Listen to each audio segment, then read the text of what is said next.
is not a world government. For example, resolutions passed by the General Assembly are not compulsory, not legally binding, so what's the purpose of its work? One function is as a moral force. General Assembly resolutions and declarations often place pressure on governments because they represent the majority of the world's views.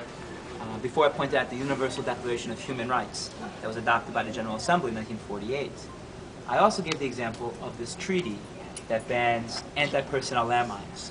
This treaty started in 1993 when the General Assembly passed a declaration about landmines that led to the Ottawa Conference in Canada, where this treaty was created. So that's an example of how the General Assembly can still contribute to the creation of international law. The thing to realize then about the United Nations is that what it is a tool.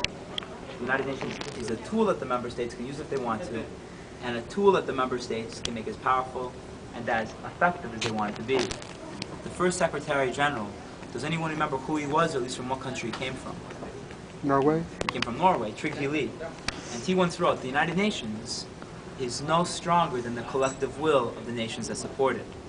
Without the member states, the UN is nothing, but that the United Nations can be used and it can be developed to the untold benefit of humanity. So that goes in line a little bit with your question about the military spending. All right, so you guys can get up and take some pictures, and then we're going to take the elevator down.